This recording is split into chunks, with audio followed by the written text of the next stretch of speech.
Hello साथियों, आपका स्वागत है आपके अपने यूट्यूब चैनल रेलवे की पाठशाला पे। दोस्तों, मैंने एक वीडियो बनाया था एनपीएस वर्सेस ओपीएस और मैंने आपको दिखाया था कि लॉन्ग टर्म में अगर आप एनपीएस के अंदर इन्वेस्ट करते हो तो आपको अच्छा रिटर्न मिलता है। और कहीं ना कहीं अगर आज की डेट में आप एनपीएस के अंदर आप एलिजिबल हो, सेंट्रल गवर्नमेंट एम्प्लॉय हो, तो आपका जो पेंशन बनेगी वो ओपीएस से भी ज़्यादा बनेगी। लेकिन आज के इस वीडियो के अंदर हम देखने वाले हैं, अगर आप शॉर्ट टर्म में गवर्नमेंट जॉब को ज्वाइन करते हो, चाहे सेंट्रल गवर्नमेंट की हो चाहे स्टेट गवर्नमेंट की, तो दोस्तों आपको कितनी पेंशन मिलती है और क्या यह पेंशन ओपीएस को बीट कर पाती है या नहीं। किस प्रकार से ओपीएस शॉर्ट टर्म के लिए अच्छा है जबकि एनपीएस लॉन्ग टर्म के लिए अच्छा है, इस वीडियो के अंदर सब कुछ डिटेल से डिस्कस करने वाले हैं। तो चलिए शुरू करते हैं आज के इस वीडियो को शुरू करने से पहले मैं आपको एक डिस्क्लेमर देना चाहूँगा कि ये जो डेटा है ये पूरी तरह डिफरेंट है। आपकी जो सैलरी बनेगी या आपकी जो पेंशन बनेगी, इस वीडियो के अंदर सिर्फ आपको ये बताया गया है कि कितनी अप्रोक्स आपकी बन सकती है, क्योंकि हो सकता है आपका बेसिक डिफरेंट हो, आपका प्रमोशन हो जाए, डीए की वैल्यू जो मैंने ली है वो उस समय डिफरेंट हो, तो कई चीज़ें मैटर करती हैं। आप चलिए पहले तो मैं आपको ये बताता हूँ कि मैंने ये एक्सेल सीट जो है किस प्रकार से बनाई हुई है। तो देखिए, सबसे पहले हम तीन चीज़ों के बारे में बात करेंगे, 1800 पे ग्रेड, फिर 2400 पे ग्रेड और फिर 4200 पे ग्रेड। तीनों में हम देखने वाले हैं कि आपकी पेंशन कितनी कितनी होगी अगर आप मात्र 10 साल की सर्विस करते हो तो। ठीक है, तो देखिए पहले हम बात करते हैं, अगर आप 1800 पे ग्रेड में हैं यानी कि लेवल 1 जिसे पहले ग्रुप डी नाम से जाना जाता था, अगर आप उसमें हैं तो आप देखिए 18,000 रुपये आपका बेसिक होगा। और ये देखिए, ये डेटा जो मैंने लिया है 1/1/2023 से लिया है, यानी कि अगर आपकी ज्वाइनिंग 1/1/2023 में हुई है तो फिर आपका जो है किस प्रकार से आपकी पेंशन कितनी बनेगी वो है। तो देखिए, आप जो है 18,000 आपका बेसिक होगा, ठीक है, पहली साल 2023 के अंदर, फिर आपका बेसिक बढ़ता जाएगा 18,500, फिर 19,400, ऐसे ऐसे बढ़ता जाएगा और ये 10 साल तक चलेगा और लास्ट 23,500 तक हो जाएगा 10 साल बाद में। यहाँ पर हमने डीए की रेट ली है, देखिए पहले हमने डीए 42% लिया है और एक साल में अप्रोक्स 6% बढ़ता है। तो हमने जो डीए लिया है पहले यहाँ पर 42% लिया है, फिर 48% लिया है, फिर ऐसे 6% का इंक्रीमेंट हमने लगाया है।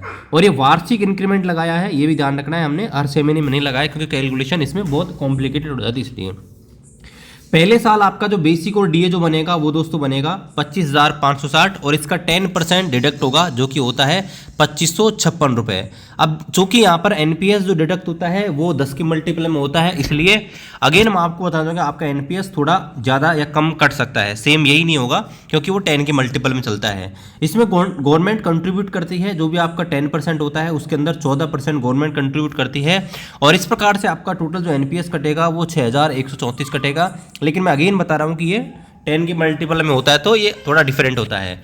तो इस हिसाब से आपका एक साल में एक महीने के अंदर 6,134 कटेगा, जो एक साल यानी कि 2023 के अंदर आपका 7,312 लगभग आपका एनपीएस बन जाएगा। ठीक है, अगर हम देखिए एनपीएस को इन्वेस्ट कर रहे हैं, आपका जो पैसा है उसको हम इन्वेस्ट कर रहे हैं एनपीएस के अंदर, तो एनपीएस के अंदर बहुत सारे फंड मैनेजर हैं, जैसे एचडीएफसी है, आईसीआईसीआई है, यूटीआई है, एसबीआई है, ठीक है, एचडीएफसी है और सबसे फेमस आपको पता है कि जो एलआईसी वाला वो है।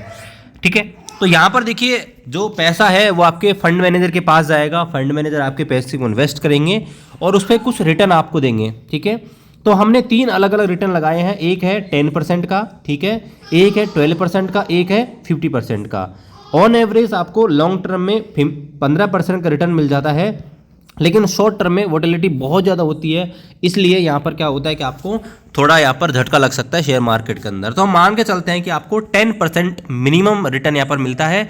तो देखिए आपके जो पैसे हैं 2023 के अंदर 73,612 जो रुपए हैं, एक साल बाद 10% के इंक्रीमेंट यानी कि 10% का रिटर्न के बाद आपका जो पैसा हो जाएगा लगभग हो जाएगा 80,974। अगर इसी पे 12% का रिटर्न आपको कोई फंड मैनेजर दे देता है शेयर मार्केट से, आपको 82,000 रुपये प्राप्त हो जाएंगे साल के एंड में, और 15% हुआ तो 84,000। इसी प्रकार से अगली बार क्या होगा, अगले महीने आपकी जो बेसिक है वो अगले साल आपकी जो बेसिक है 18,500 हो जाएगी, आपका डीए भी बढ़ जाएगा और आपका डीए इतना हो जाएगा, उस हिसाब से बेसिक और डीए आपका हो जाएगा इतना, आपका एनपीएस कटेगा इतना और आपका एक साल के अंदर टोटल एनपीएस हो जाएगा 78,854। पिछला आपका जो एनपीएस था वो था 80,974, ये दोनों इसमें ऐड हो जाएंगे ठीक है, दोनों ऐड होंगे और साथ में 10% का रिटर्न हमने माना है, तो 10% का रिटर्न आप जोड़ेंगे तो लगभग आपका 2 साल बाद में 1,75,000 एनपीएस बनेगा। और इसी प्रकार से करते करते आपका 10 साल बाद की सर्विस के बाद आपका टोटल जो कॉर्पस बनेगा एनपीएस के अंदर वो दोस्तों बनेगा 16,88,000 लगभग। अगर आप 10% रिटर्न लेते हैं तो 12% से आपका लगभग बनेगा 18,75,000 के आसपास, और 15% से आपको बनेगा लगभग 22 लाख रुपए। अब करंटली जो एनपीएस का सिस्टम है उसके अनुसार हम देखें तो आपको दोस्तों 60% जो पैसा है उसको एन्युटी लेनी पड़ेगी। तो आपको जो पैसा मिल रहा है 16 लाख लगभग, उसमें से 60% एन्युटी आप लेते हैं तो दोस्तों आपको 10 लाख रुपए तो एन्युटी के मिल जाएंगे, यानी कि आपको डायरेक्ट आपके अकाउंट में मिल जाएंगे। ठीक है, 10 लाख रुपए आपको जो मिल गए, उसके बाद जो 40% पैसा बचा है यानी कि लगभग 6,75,000 रुपये है, उसका आपको पेंशन लेनी पड़ेगी। अब देखिए अगेन मैं आपको यहाँ पर एक अलग से यहाँ पर लेना चाहूँगा कि कोई फंड मैनेजर है जो आपको पेंशन देगा वो अलग अलग गारंटी दे सकता है। हो सकता है कि 6% रिटर्न देगा उस टाइम पे, 8% देगा या 10% देगा। देखिए जब आपका रिटायरमेंट हो जाएगा 60 साल की उम्र में, या मान लीजिए पहले आपने वीआरएस ले लिया 10 साल की सर्विस के जब भी होती है, तो वहाँ पर दोस्तों क्या होगा कि आपको 6% का मिनिमम तो कोई भी फंड मैनेजर है आपको पेंशन की गारंटी दे सकता है, क्योंकि इतना तो एफडी में रिटर्न मिल ही जाता है। अगर वो एफडी में भी इन्वेस्ट करेगा आपके पैसे को तो 6% 7% तो ईजिली आपको मिल ही जाएगा। सीनियर सिटीजन के लिए तो आपको पता है कि 7, 7.5, 8% तक भी एफडी कई बैंक ऑफर करते हैं। तो ऐसे में आपका जो पैसा है 6,75,000 रुपये, अगर आपको 6% पे भी अगर वो रिटर्न देता है पेंशन के ऊपर तो आपकी पेंशन मात्र बनेगी 3,376 रुपये। ठीक है, अगर 8% देता है आपकी पेंशन बनेगी मात्र 4,500, और 10% के हिसाब से आपकी पेंशन बनेगी मात्र 5,627। अगेन मैं आपको बताना चाहूँगा कैलकुलेशन थोड़ी सी डिफरेंट हो सकती है आपकी रियल कैलकुलेशन से, क्योंकि यहाँ पर मैंने किसी प्रकार का कोई प्रमोशन नहीं लिया है, सिर्फ मैंने आपकी जो बेसिक है जो इंक्रीमेंट मिला है सिर्फ वही लगाया है। अगर 10% के हिसाब से देखें तो ये आ गया है, तो मिनिमम जो पेंशन आती है वो दोस्तों लगभग आपके 3,300 रुपये आती है, और मैक्सिमम अगर हमारी कैलकुलेशन के हिसाब से देखें तो दोस्तों आपको 7,300 रुपये लगभग पेंशन के मिल सकते हैं। अब हम कैलकुलेट करते हैं कि अगर यही 2400 पे ग्रेड वाले कैंडिडेट के ऊपर अप्लाई करें तो फिर क्या फ़र्क पड़ेगा।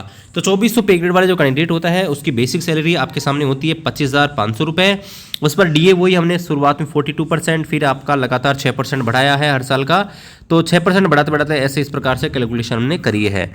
तो इस हिसाब से आप देखेंगे तो 2400 पे ग्रेड वाले का जो 1 साल का जो आपका बनेगा एनपीएस के अंदर जो बनेगा 1,40,000 के आसपास, अगले साल यही पैसा आपका बन जाएगा। यहाँ पर देखेंगे तो ये जो 1 लाख रुपए हैं ये आपके 12 मंथ के हैं।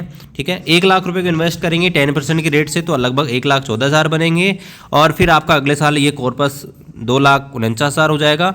और इसी प्रकार से बढ़ते बढ़ते 10 साल की सर्विस के बाद आपका जो कॉर्पस है लगभग दोस्तों हो जाएगा 24 लाख रुपए 10% की रेट से। अब यहाँ पर हम बात करते हैं वही एन्युटी की, तो देखिए आपको 60% एन्युटी लेनी पड़ेगी। 60% के हिसाब से आपको दोस्तों लगभग 14 लाख रुपए कैश मिल जाएंगे। इसके अलावा पेंशन आप लेंगे, बाकी की जो बचा हुआ पैसा है लगभग आपके पास 9 साढ़े 9 लाख रुपए मिलेंगे। तो 6% के हिसाब से आप देखेंगे तो आपको पेंशन मिल रही है लगभग 5,000 रुपये, यहाँ पर लगभग 6,500 रुपये, और यहाँ पर दोस्तों लगभग 8,000 रुपये की पेंशन आपको मिल रही है, जो कि दोस्तों ओपीएस की तुलना में बहुत ही कम है। अब बात करते हैं हम 4200 पे ग्रेड वाले कैंडिडेट के लिए। तो 4200 पे ग्रेड वाला जो कैंडिडेट होता है उसकी बेसिक 35,400 शुरू होती है, और इस हिसाब से हम देखें तो 1 साल के अंदर उसका जो एनपीएस है लगभग 1,44,000 बनेगा। और ये बढ़ते बढ़ते दोस्तों आपका टोटल एनपीएस उस समय बन जाएगा जब आपका रिटायरमेंट होगा, उस टाइम पे दोस्तों लगभग 33 लाख रुपए आपको एनपीएस का कॉर्पस बन जाएगा। और 33 लाख रुपए जो है उसमें 60% आप दोस्तों एन्युटी लेंगे तो उसमें दोस्तों आपको लगभग 20 लाख रुपए मिल जाएंगे कैश उस टाइम पे, और जो बचे आपके 13 लाख रुपए हैं उसकी पेंशन लेनी पड़ेगी। और 6% के हिसाब से आप देखेंगे तो लगभग आपको 6,500 रुपये की पेंशन मिलेगी। अगर आप देखेंगे 8% के हिसाब से लगभग 9,000 रुपये, और 10% के हिसाब से देखेंगे तो लगभग 11,000 रुपये आपको पेंशन मिलेगी, जो कि दोस्तों ओपीएस की तुलना में बहुत कम है। क्योंकि अगर हम यही कैलकुलेशन अगर ओपीएस के लिए करें तो आप देखेंगे ओपीएस का 10 साल के बाद में बेसिक और डीए लगभग 90,000 रुपये हो जाता है। तो इस हिसाब से उनकी जो पेंशन है 45,000 के आसपास आनी चाहिए। और ऐसे में दोस्तों यहाँ पर आप देखेंगे तो मैक्सिमम जो पेंशन है 14,000 रुपये आ रही है। उसी प्रकार से सेम कैलकुलेशन हम 18,000 बेसिक वाले देखें तो यहाँ पर देखिए इनकी जो ओपीएस के अनुसार जो पेंशन है तकरीबन 23,000 रुपये बननी चाहिए, इसकी आधी। लेकिन आप देखेंगे तो एनपीएस के अंदर इनकी जो पेंशन बन रही है वो मात्र दोस्तों मैक्सिमम 7,000 रुपये बन रही है। तो ऐसे में दोस्तों शॉर्ट टर्म के लिए इस कारण से जो है ओपीएस बेटर है। और इसी कारण से आप देख रहे होंगे कि सेंट्रल गवर्नमेंट एम्प्लॉय हैं, स्टेट गवर्नमेंट एम्प्लॉय हैं, लगातार एनपीएस का विरोध कर रहे हैं। वो यहाँ पर ओपीएस की मांग कर रहे हैं क्योंकि ओपीएस में यहाँ पर अच्छा रिटर्न है। तो अगेन मैं आपको बताना चाहूँगा कि ओपीएस एनपीएस दोनों स्कीमें अलग अलग टाइम के हिसाब से अलग अलग बेटर है। अगर आप शॉर्ट टर्म में देखेंगे तो ओपीएस अच्छा है, लेकिन लॉन्ग टर्म में देखेंगे दोस्तों तो एनपीएस अच्छा रिटर्न आपका देता है। अभी देखिए एनपीएस के अंदर बहुत सारी कमियां हैं, अगर आप चाहते हैं मैं उनके ऊपर वीडियो बनाऊं तो आप कमेंट कर सकते हैं एनपीएस में क्या कमियां हैं, और अगर उनको सरकार दूर करती है तो एनपीएस ओपीएस से भी ज़्यादा अच्छी हो सकती है। क्या क्या ग्रीवेंसेस हैं यहाँ पर एम्प्लॉय के, वो क्या बदलाव चाहते हैं एनपीएस के अंदर, आप चाहते हैं कि उसके ऊपर मैं वीडियो बनाऊं, आप कमेंट कर सकते हैं, हम इसके ऊपर वीडियो बनाएंगे। बाकी दोस्तों वीडियो आपको कैसा लगा, वीडियो में अगर आपको कोई गलती दिख रही है, कोई आप चेंजेस चाहते हैं, कमेंट कर सकते हैं। बाकी दोस्तों मिलते हैं आपसे अगले वीडियो में, तब तक जय हिंद, वंदे मातरम।